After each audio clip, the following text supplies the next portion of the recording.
یوئیل تیسرا باب جو 21 آیات پر مشتمل ہے۔ خدا قوموں کی عدالت کرے گا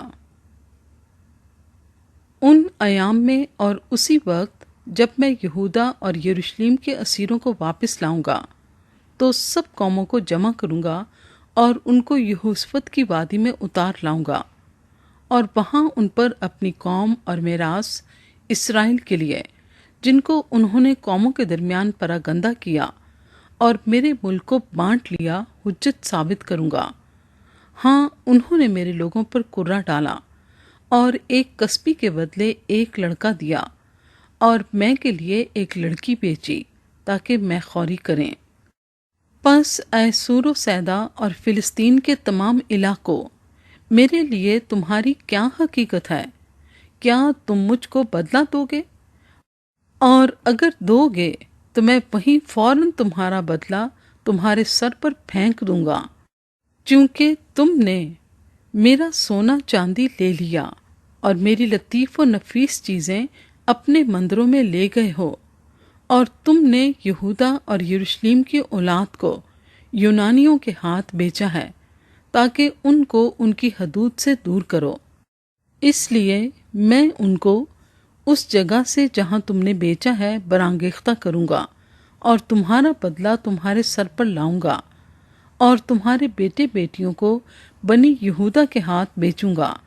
اور وہ ان کو اہل سبا کے ہاتھ جو دور کے ملک میں رہتے ہیں بیچیں گے، کیونکہ یہ خداوند کا فرمان ہے۔ قوموں کے درمیان اس بات کی منادی کرو، لڑائی کی تیاری کرو، بہادروں کو برانگیختہ کرو، جنگی جوان حاضر ہوں، وہ چڑھائی کریں، اپنے ہل کی پھالوں کو پیٹ کر تلوانے بناؤ اور ہنسوں کو پیٹ کر بھالے۔ کمزور کہے میں زوراور ہوں، اے ارد گرد کی سب قوموں جلد آ کر جمع ہو جاؤ۔ اے خداوند اپنے بہادروں کو وہاں بھیج دے، قومیں برانگیختہ ہوں اور یہوشفت کی وادی میں آئیں، کیونکہ میں وہاں بیٹھ کر ارد گرد کی سب قوموں کی عدالت کروں گا۔ ہنسوا لگاؤ کیونکہ کھیت پک گیا ہے، آؤ روندو کیونکہ حوض لبالب اور کوہلو لبریز ہیں، کیونکہ ان کی شرارت عظیم ہے، گروہ پر گروہ انفصال کی وادی میں ہے، کیونکہ خداوند کا دن انفصال کی وادی میں آ پہنچا۔ سورج اور چاند تاریک ہو جائیں گے اور ستاروں کا چمکنا بند ہو جائے گا۔ خدا اپنی امت کو برکت بخشے گا، کیونکہ خداوند صیون سے نعرہ مارے گا اور یروشلم سے آواز بلند کرے گا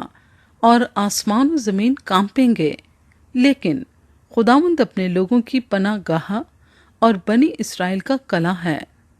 پس تم جانو گے کہ میں خداوند تمہارا خدا ہوں، جو صیون میں اپنے کوہ مقدس پر رہتا ہوں۔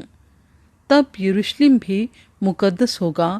اور پھر اس میں کسی اجنبی کا گزر نہ ہوگا، اور اس روز پہاڑوں پر سے نئی مے ٹپکے گی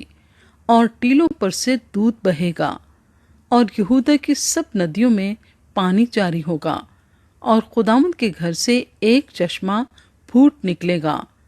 اور وادی شتیم کو سیراب کرے گا۔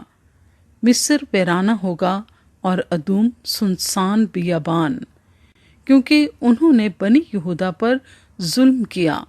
اور ان کے ملک میں بے گناہوں کا خون بہایا۔ لیکن یہودا ہمیشہ آباد اور یروشلم پشت در پشت قائم رہے گا، کیونکہ میں ان کا خون پاک قرار دوں گا جو میں نے اب تک پاک قرار نہ دیا تھا، کیونکہ خداوند صیون میں سکونت پذیر ہے۔